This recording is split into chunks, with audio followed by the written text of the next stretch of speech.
Sobat Milenial and Gen Z, hari ini kita kembali lagi di program Ngobrol Seru by IDN Times. Program yang akan ngajak kamu untuk ngobrol santai penuh insight dengan tokoh-tokoh inspiratif.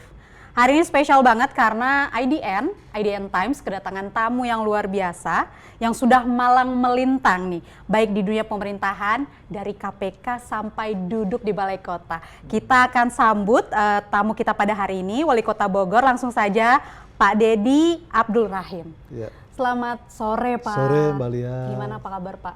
Alhamdulillah baik. Boleh disapa dulu nih teman-teman Sobat Milenial and Gen Z-nya. Halo sobat-sobat milenial dan Gen Z, saya Deddy Rahim, Wali Kota Bogor, menyapa kalian semua, mudah-mudahan sehat, penuh keberkahan. Amin. Terima kasih Pak Deddy sudah hadir langsung di kantor IDN Times di Jakarta, IDN HQ. Saya langsung saja ke pertanyaan pertama ke Pak Deddy nih. Sebelum aktif di dunia politik kan Bapak ini kan sempat mengemban amanah sebagai Wakil Wali Kota Bogor di era kepemimpinan Wali Kota Bogor Pak Bima Arya.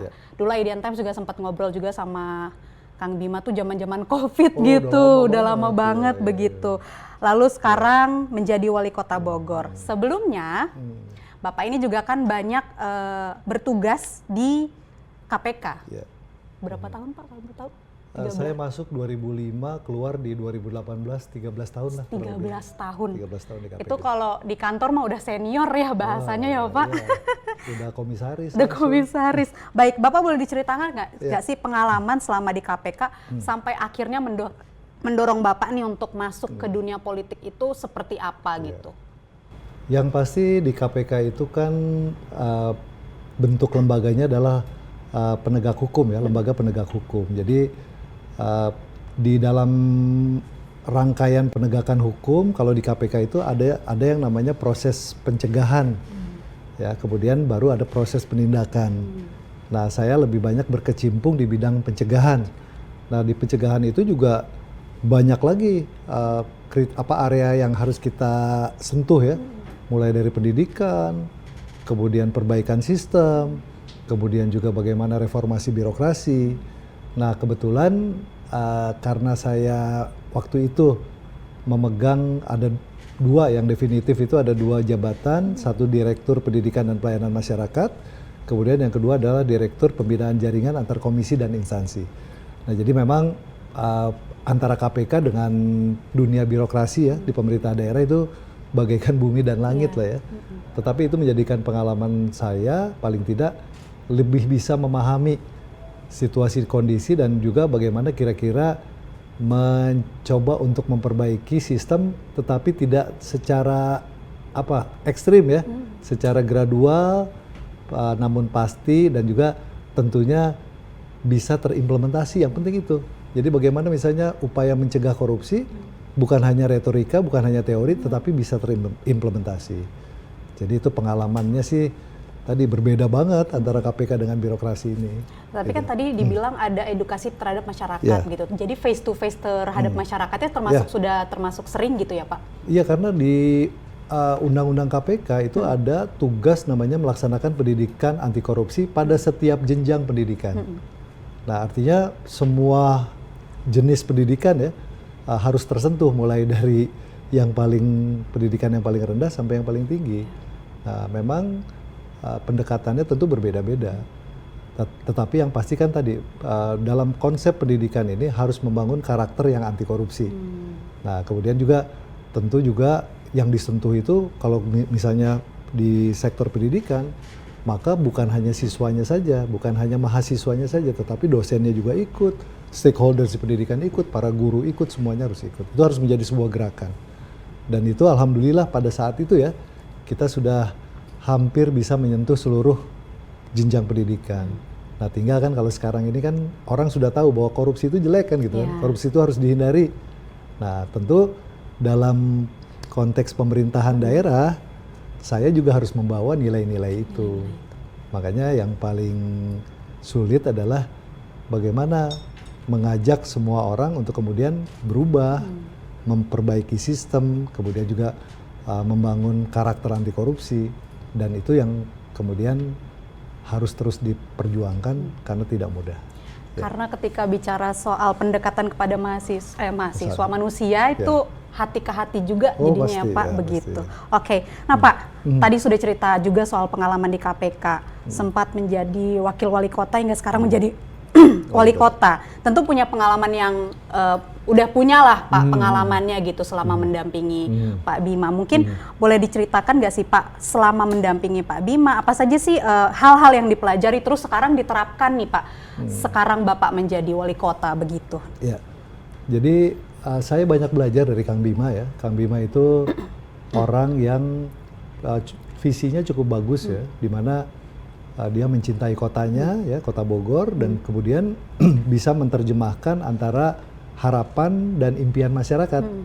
Nah tentu harapan impian itu kan selalu berkembang, ya tidak mungkin putus. Kalau sudah ketemu satu persoalan yang bisa diselesaikan, masih banyak lagi persoalan yang lain. Nah itu yang kemudian tentu hal-hal baik seperti itu harus saya bisa teruskan. Dan PR-PR ini tentu harusnya bisa terimplementasikan juga di masyarakat. Nah, saya belajar bagaimana mengelola, memanage birokrasi, kemudian juga bagaimana kira-kira mengajak peran serta masyarakat, dan yang pasti bagaimana anggaran itu kemudian bisa mendukung seluruh proses di mana harapan, impian menjadi kenyataan. Oke. Nah, ini hal yang menurut saya cukup sering dikenal juga masyarakat dengan Kota Bogor gitu ya. Identik dengan angkot dan macet di akhir pekannya. Saya ini bukan orang Jakarta Pak. Jadi siangnya di Provinsi Jakarta, malamnya baru tidur di Banten. Wah, iya, Kan iya. seperti banyak juga orang di Jakarta yang liburannya nanti akhir pekannya nih ke Bogor, healingnya ke Bogor begitu Pak. Terus Bogor juga kerap jadi destinasi wisata kan di akhir pekan. Gimana sih sebenarnya terobosan Pak Dedi nih untuk hapus image Bogor mungkin dari kota macet dan juga image kota 1000 angkot begitu Pak?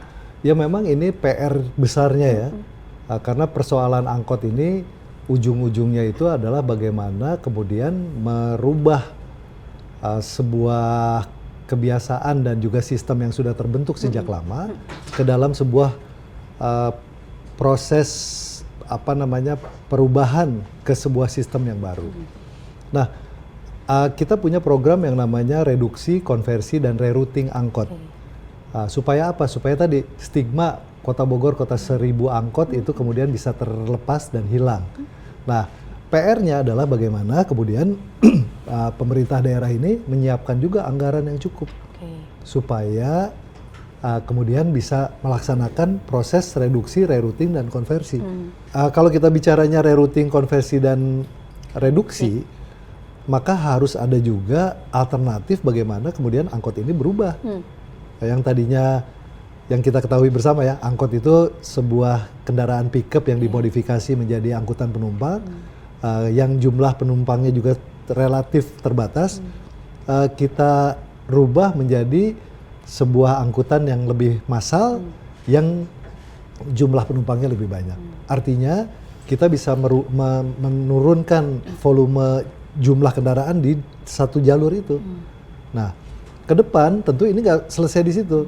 Kita pun harus bagaimana mengantisipasi perkembangan kemajuan sistem transportasi di masa depan. Nah, jadi ini proses yang berjalan terus, dan yang pasti Kota Bogor konsisten. Kita akan reduksi, kita akan konversi, dan kita akan rerouting angkot. Supaya masyarakat Kota Bogor mendapatkan pelayanan yang satu level lah paling tidak dengan daerah-daerah lain di sekitaran Jabodetabek, termasuk yang Mbak Dia tadi kan tinggal di Tangerang Selatan atau di Tangerang ya. Nah, itu juga kan deket banget dengan Jakarta. Tangerang Selatan katanya akan terhubung dengan MRT, Kota Bogor akan terhubung dengan LRT. Nah, artinya service level agreement-nya harus kita bangun sedemikian rupa supaya sama. Jadi jangan ke Bogor, ke Tangerang jomplang banget, pas begitu ke Jakarta ada LRT, ada MRT, ada WUS, ada Jaklingko, ada Transjakarta. Nah, kita ingin satu area aglomerasi ini bisa punya satu level services atau pelayanan yang sama. Biar experience-nya orang dari Jakarta ke Bogor, lah nyari ininya susah, mau Ya, kesininya susah, pindahnya susah, betul. begitu segala macam. Boleh nggak sih Pak diceritain sedikit tentang reduksi yang tadi Bapak maksud Ya. itu maksudnya seperti apa gitu? Ya. Mau ada apa sih sebenarnya? Kalau reduksi udah berjalan ya, kita misalnya menyiapkan satu sistem transportasi yang baru yang namanya bis kita. Bis sedang ya, bis sedang dengan kapasitas 30-an penumpang lah. Nah, setiap bis kita yang diluncurkan itu harus mereduksi 3 buah angkot. Oke. Nah, jadi 3:1. 3:1. Kemudian kalau kemudian ada modernisasi angkot, itu 2 angkot lama harus diganti dengan 1 angkot yang baru. Nah, bisa jadi ke depan itu mungkin bisa jadi angkot listrik misalnya. Nah, itu sudah terjadi sampai dengan mereduksi satu bis kita 3 angkot. Nah, ke depan kita sekarang sudah punya 4 koridor. 4 koridor di mana si bis kita ini sudah cukup menyentuh ya area-area di mana masyarakat itu memang membutuhkan angkutan yang levelnya sudah lebih baik, namanya bis kita. Tinggal selanjutnya bukan hanya 2 koridor atau 4 koridor, kita tambah jadi 6 koridor, bahkan mungkin nanti 8 koridor. Jadi jumlah angkot yang direduksi itu akan sama dengan jumlah kebutuhan masyarakat. Nah, selanjutnya tadi ke depan, begitu LRT nyampe ke Bogor, nggak cukup lagi pakai bis kita. Kita harus siapkan lagi satu sistem transportasi yang memang seimbang dengan LRT. Ya, jadi Bogor ini Mbak, kita terhubung dengan Jakarta itu melalui dengan sebuah alat transportasi namanya KRL kan. Iya, betul. Nah, KRL ini satu hari bisa 90.000 orang yang naik. Nah, gimana caranya nanti kalau misalnya ada LRT masuk, satu harinya mungkin 50.000 tanpa ada dukungan dari sistem transportasi yang memadai. Jadi memang kita harus terus berimprovisasi, kemudian juga kita harus punya konsep yang nantinya bisa menyelesaikan seluruh permasalahan, tetapi secara gradual pasti harus kita lakukan. Oke, Pak. Ya. Nah, bicara soal warga Bogor yang tadi Bapak juga sudah menyinggung soal KRL gitu ya. Ya. Warga Bogor juga mayoritasnya merupakan mereka Komuter. commuting gitu ya, Ya, Pak. betul. Seperti saya yang tadi Ya, bilang. ya. Pagi sampai malam di Jakarta, boboknya di Bogor, pulang lagi ke Bogor gitu Pak. Tentu ini transportasi jadi hal yang krusial, banyak dilulukan masyarakat juga, supaya mobilitas mereka lebih lancar, kerja juga lebih lancar gitu Pak. Selain KRL kemarin kan juga ada Trans Jakarta yang dari Blok M ke Bogor ya Pak, yang diresmikan langsung bersama dengan Gubernur DKI Jakarta Pak Pram. Tadi juga Bapak sudah sedikit membicarakan soal bagaimana daerah-daerah aglomerasi tersebut nanti bisanya setara gitu, biar experience-nya lebih enak gitu masyarakatnya. Kalau Bapak sendiri komunikasi dengan Pak Pramono itu seperti apa sih Pak? Apakah kedepannya akan ada kerjasama lainnya dari DKI dan juga dari Bogor gitu Pak? Waktu saya di Magelang dengan Pak Mas Pram ya, Pak Gubernur DKI, saya sampaikan itu, Mas Pram, kalau Bogor ini nggak disentuh oleh satu sistem transportasi yang memadai, maka pilihan masyarakat itu kan sangat sempit. Orang mau ke Jakarta, pilihannya naik kereta api, KRL ya, atau komuter lain, atau dia naik bis yang mungkin sudah tidak nyaman seperti dulu. Nah, pilihan yang paling mudah, yang paling dekat itu adalah bagaimana Transjakarta sampai ke Bogor. Supaya orang nggak ngerasa beda, saya bertransportasi publik di DKI, di Jakarta dengan di Bogor. Nah, kemudian Mas Pram menyambut dengan baik. Artinya beliau juga sampaikan, bisa dibayangkan kalau kemudian tidak ada sistem transportasi yang seimbang, maka orang akan cenderung bawa kendaraan roda 4 sendiri ke Jakarta. Nah, kalau semua orang bawa mobil sendiri, Jakarta tambah penuh kan gitu kan, tambah macet. Nah, ini sebuah terobosan, sebuah komunikasi yang saya lakukan bersama Mas Pram, direspon dengan baik, dan akhirnya sekarang terwujud dengan jalur P11. Blok M Bogor ya, Kota Bogor. Nah, dengan demikian tentu harapannya bukan hanya P11 saja. Mudah-mudahan nanti ada lagi jalur-jalur misalnya Blok M atau misalnya dari Senayan sampai dengan Bubulak misalnya. Karena penumpang Bogor ini kan beragam. Mulai dari Bogor Barat, kemudian Bogor Tengahnya, Bogor Timurnya, Bogor Selatan ya, Tanah Sareal itu juga harus terakomodir. Dan mereka adalah tadi komuter yang setiap hari bekerja di Jakarta, namun tinggalnya di Bogor. Iya, begitu. Jadi rasa keadilannya juga agar bisa terpenuhi, Ya. experience-nya lagi-lagi bisa tetap sama dengan daerah-daerah di sekitarnya gitu ya, betul. Pak. Oke, Pak, masih soal transportasi nih, Pak. Ada satu proyek besar yang sempat ramai dibicarakan juga, tadi juga Bapak sudah menyinggung soal LRT Jabodebek gitu ya, Pak. Boleh diupdate nggak sih Pak perkembangannya nih sekarang sudah seperti apa? Pasti banyak nih yang menanti juga gitu Pak. Ya, tentu begini, kalau kami sih sebetulnya dalam posisi menunggu.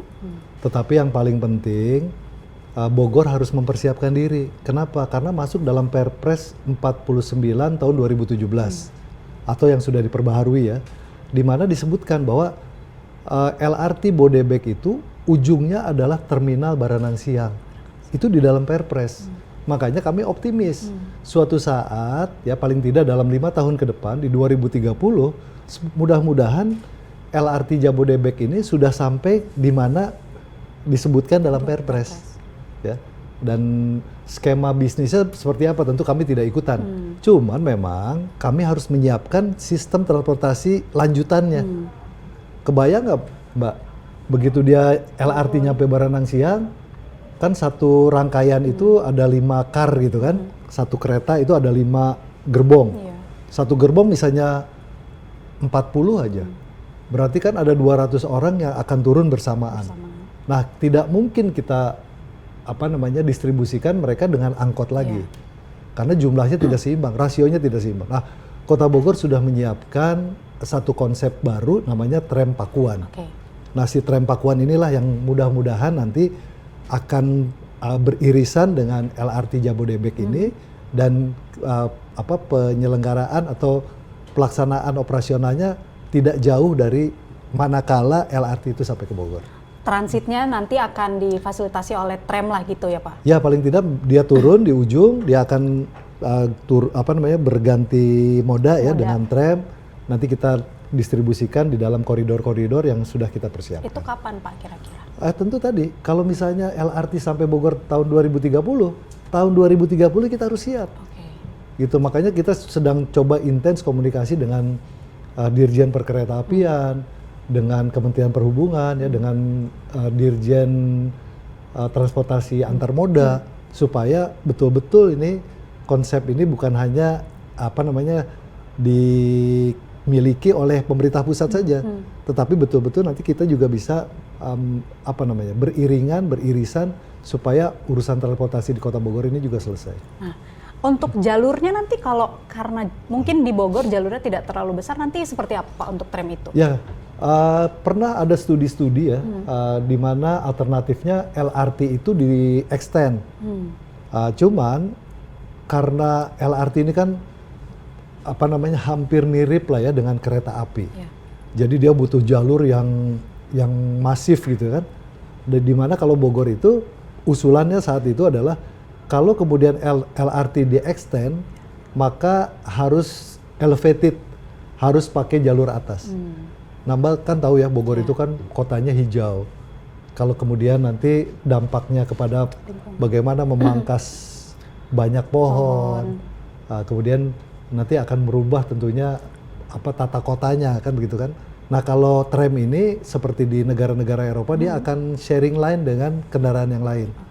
Ya, seperti di Solo kan ada ya sepotong jalur kereta tetapi lewat jalan kendaraan. Nah, kita mengadopsi satu sistem transportasi yang sudah pernah ada di Indonesia dulu ya. Tram itu kan pernah ada di Jakarta dan beberapa kota yang lain. Nah, itu sharing line dan harapannya tidak terlalu banyak mengganggu environment atau tidak banyak mengganggu lingkungan. Tidak terlalu banyak mengubah juga ya Pak, begitu. Udah banyak bicara soal transportasi Pak. Sekarang kita bicara soal pemerataan pembangunannya. Kita pindah dari isu transportasi ke isu pemekaran Bogor Timur, begitu Pak. Kabarnya kan ini jadi salah satu program prioritasnya Bapak gitu, dan wacananya juga sudah lama, termasuk memindahkan kantor wali kotanya, begitu Pak. Itu perkembangannya seperti apa, dan kalau kantor wali kota yang sekarang itu kan setahu saya itu peninggalan Belanda juga gitu, nilai heritage-nya tinggi begitu ya Pak. Nanti ketika dipindahkan konsepnya mau seperti apa dan bagaimana begitu Pak? Ya, jadi begini, kalau kita ke Bogor, di tengah-tengah kota Bogor itu kan ada Kebun Raya dan Istana Bogor. Ya. Istana Bogor dan Kebun Raya Bogor ini kalau saat sekarang ini kan trafficnya di seputaran itu volume kendaraannya sangat tinggi. Nah, konsep Kota Bogor ke depan itu kita akan mengusung Kota Bogor sebagai Green City, kemudian Heritage City dan juga Smart City. Nah, kalau kita bicaranya green, maka di tengah kota beririsan dengan Kebun Raya dan Istana Bogor, maka emisi atau polusi karbon ya harus kita tekan semaksimal mungkin. Nah, sementara balai kota ini pergerakan hariannya saja dari kendaraan keluar masuk kurang lebih ada 500 sampai 1000 pergerakan per hari. Di seputaran Kebun Raya ini ada sekolah SMA-SMA yang dibilang SMA-SMA favorit. Itu pergerakannya pun kurang lebih 1000. Kemudian ada sekolah swasta, pergerakannya pun tinggi. Nah, untuk bagaimana kita bisa mengkonsepsikan sebuah kota yang hijau, yang bisa menekan semaksimal mungkin emisi, maka kita coba konsentrasi pergerakan birokrasi ini kita sebar gitu kan, bukan hanya di tengah kota ini. Nah, supaya apa? Supaya tidak terlalu menekan betul di tengah kota, sehingga tidak mungkin nanti kita akan mendapatkan satu kondisi yang nyaman di kemudian hari. Karena kan lambat laun kan volume kendaraan tambah banyak. Nah, dengan pemindahan ini maka kita akan coba mengurangi beban di beberapa titik, khususnya kantor-kantor dinas yang selama ini tersebar. Nah, sekarang alhamdulillah lahannya sudah kita siapkan, ya, tinggal bagaimana nanti proses pembangunan secara bertahap berkelanjutannya kita mulai. Nah, untuk memulai langkah ini sebetulnya pematangan lahan tahun ini kita lakukan, kemudian pembangunan grid di dalam area calon kantor pemerintahan ya, itu akan kita lakukan di tahun depan. Nah, harapannya tadi sebaran dari volume kendaraan yang menekan tengah kota ini lambat laun akan mengurangi beban emisi dan polusi di tengah kota. Cita-cita kota hijau itu juga Pak, betul. Begitu. Oke. Nah, selain tadi kan Bapak sudah bahas Istana Bogor, Kebun Raya Bogor itu kan selalu ramai gitu ya Pak di akhir pekan gitu. Banyak juga masyarakat kita yang menjadikan Bogor itu sebagai tempat mereka untuk healing, berdestinasi wisata, dan selama ini Bogor dikenal juga sebagai kota jasa, banyak hotelnya, banyak tempat wisatanya gitu Pak. Termasuk kan terobosan kampung tematik Pak di Bogor. Apa sih Pak nantinya ke depannya yang mau dilakukan oleh Bapak dan tim gitu untuk menggebiarkan lagi kampung-kampung tematik di Bogor gitu untuk menggait wisatawan dan segala macamnya gitu. Ya, yang pasti begini, Bogor itu sebetulnya bukan hanya Kebun Raya dan Istana. Ya. Bogor juga punya perguruan tinggi yang bagus-bagus. Bogor punya lembaga-lembaga penelitian yang hebat-hebat. Bogor punya guru-guru besar, punya ahli, punya orang-orang yang punya kompetensi ya di dalam berbagai bidang, khususnya di bidang pertanian, kehutanan dan sebagainya. Nah, pemerintah Kota Bogor tentu ingin memanfaatkan keberadaan lembaga-lembaga ini sebagai sebuah dukungan kepada keberlanjutan kota yang tadi, yang punya konsep bagaimana menjadi smart city, heritage city dan green city. Green city. Nah, di dalam visi Kota Bogor 2045, kita menetapkan Bogor sebagai kota sains kreatif maju berkelanjutan gitu kan. Sehingga pemanfaatan dari keberadaan lembaga-lembaga penelitian, perguruan tinggi ini menjadi daya tarik.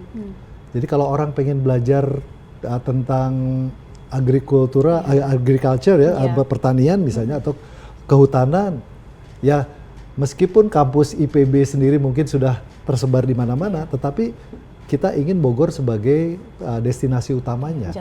Jantungnya, betul. Karena kebun rayanya ada di situ kan gitu kan. Nah, kemudian tentu kampung-kampung atau area wisata tematiknya juga harus mendukung ke sana. Contohnya apa? Contohnya kami juga ingin Kota Bogor ini tidak semuanya konsentrasi di mana, di alun-alun, di Kebun Raya dan di Istana Bogor, tetapi Bogor juga kan punya yang namanya kebun percobaan, kebun penelitian C4 namanya di Bogor Barat. Nah, jadi kalau nanti kemudian kebun penelitian atau C4 ini bisa juga dijadikan sebagai destinasi wisata baru, apalagi kita juga punya konsep membangun sebuah koridor baru dari Kota Bogor menuju ke kampus IPB di Dermaga di Kabupaten Bogor dengan jalur yang khusus gitu kan. Nah ini tentu akan membangkitkan ekonomi masyarakat, akan meneguhkan posisi Bogor sebagai kota sains kreatif karena kita bergandengan tangan dengan perguruan tinggi. Nah ini kita tidak ingin IPB itu jauh dari Bogor kan gitu kan, makanya itu salah satu upaya kita supaya destinasi wisata itu bukan hanya tadi yang selama ini kita ketahui ya, Kebun Raya, Surya Kencana, alun-alun, Istana Bogor, tetapi ada destinasi wisata, ada museum-museum yang bagus, ada lembaga-lembaga penelitian yang saling menunjang untuk kemajuan Kota Bogor. Wisata edukasinya juga mau dikuatkan ya Pak, betul, termasuk jantungnya tadi IPB-nya tetap balik lagi ke Kebun Raya Bogor begitu ya Pak. Oke, tadi Bapak juga sedikit menyinggung soal tadi kan kota sains segala macam, terus ada juga kota hijau. Pekan lalu Bapak baru saja menghadiri Rakernas JKPI di Yogyakarta. Yang menarik Bapak juga mengajukan Kota Bogor sebagai kota hijau pertama di Asia ke UNESCO, Pak. Itu boleh diceritain nggak sih, Pak? Ya, jadi saya di kemarin tuh pertemuan JKPI itu, saya bertemu dengan beberapa orang ahli ya, termasuk dari Kementerian PUPR, kemudian juga beberapa pengamat kota. Nah, mereka menyampaikan ke saya itu bahwa Bogor itu dirancang sejak zaman kolonial sebagai green city, ya, di mana dasarnya adalah kebun raya dan juga lembaga-lembaga penelitian yang awalnya itu dijadikan sebagai pusat aklimatisasi dari tanaman-tanaman yang akan disebarkan di seluruh Indonesia. Nah, tentu dengan histori atau sejarah panjang ini, dengan fakta bahwa sampai dengan hari ini Kota Bogor menjadikan kebun raya itu sebagai pusat kota, tengah-tengah kota, hampir sama dengan Central Park di New York. Nah, jadi nggak ada salahnya kalau kemudian kita menjadikan referensi sejarah ini sebagai semangat kita ya untuk mengajukan diri ke UNESCO sebagai kota pertama di Asia yang punya konsep Green City. Tetapi tidak cukup dari histori kan. Artinya ke depan tetap kita harus upayakan misalnya bagaimana kita memperluas ruang terbuka hijau. Bagaimana kemudian Kota Bogor punya taman-taman hutan wisata misalnya ya, yang terus kita kembangkan sebagai wujud representasi dari kota hijau tadi. Jadi ini sebetulnya lebih banyak mendorong PR kepada kita semua. Kita Bogor Green City loh. Jadi tidak boleh orang nebang pohon sembarangan. Terus orang Bogor itu punya kebiasaan nanam pohon misalnya kan, merawat pohon. Sebetulnya tujuannya ke sana bahwa label Bogor sebagai Green City adalah bagian dari proses sejarah panjang yang harus kita jaga dan kita teruskan sampai ke depan. Jadi itu konsepnya sebetulnya. Justru karena pakaiannya udah kita tuh hijau banget nih, jadi jangan sampai kita lupa status kita yang sebelumnya, nggak ada inovasi yang dielaborasi lagi sama pemerintah. Oke. Baik. Terakhir deh Pak, boleh diceritain secara pribadi? Apa sih yang Bapak paling senang gitu dari Bogor gitu? Dibagikan ke teman-teman sobat milenial and Gen Z gitu. Ya, Bogor itu kalau menurut saya kota yang sangat spesifik ya. Spesifik tuh begini, orang mengenal Bogor bukan hanya kebun raya dan istana. Tapi orang tuh kalau ngomongin Bogor kan tadi ada yang sisi negatifnya misalnya kota 1000 angkot, kota 1 juta angkot. Tapi di balik itu semua gitu kan, orang Bogor ini ternyata punya kaitan satu dengan yang lain. Jadi keluarga satu dengan keluarga yang lain itu ternyata saling ada keterikatan. Ya, baik secara kekeluargaan, baik secara background sekolah gitu kan, background kesukuan dan sebagainya. Tetapi dari berbagai macam jenis latar belakang ini, orang Bogor tuh selalu bangga akan identitasnya sebagai orang Bogor. Jadi nggak ada tuh, misalnya gini, kalau ditanya, kamu orang mana? Pasti nyebutnya langsung orang Bogor. Ya, nggak ada. Kamu orang mana? Orang Bandung. Bandungnya di mana? Di Bogor. Nggak ada itu. Nah, orang Bogor tuh punya rasa percaya diri, punya rasa kebanggaan terhadap daerahnya. Meskipun latar belakangnya berbeda-beda, tetapi mereka tetap punya ikatan-ikatan. Jadi punya satu kebanggaan, dan itu saya perhatikan sampai dengan hari ini, ketemu orang Bogor dimanapun pasti dia akan bangga, saya dari Bogor. Saya orang Bogor. Iya, katanya. meskipun Bogornya kan banyak ya. Iya, betul. Dari Cisarua Bogor juga, dari Lewiliang Bogor juga, dari Gang Menteng Bogor juga. Tapi semua ini Bogor itu sebuah entitas keluarga besar yang kalau menurut saya punya modalitas untuk mau maju, berkembang, menjadikan kotanya semakin baik lagi ke depan. Baik. Oke, luar biasa banget. Terima kasih Pak Dedi atas waktunya ngobrol seru hari ini. Sebenarnya kita sudah wawancaranya. Terima kasih banyak insight-nya tadi soal transportasi, pembangunan, inovasi Kota Bogor yang terus bersiap ke masa depan. Serta tadi Bapak juga cerita soal bagaimana sebenarnya masyarakat Bogor itu saling terikat satu sama lain. Terima kasih Pak Dedi sudah hadir langsung di Ngobrol Seru by IDN Times. Semoga Bapak juga selalu diberikan kesehatan, kelancaran dalam memimpin Kota Bogor, dan semoga sehat selalu. Kita bertemu lagi di lain waktu. Amin. Saya Lia Hutasoid pamit undur diri. Sampai jumpa.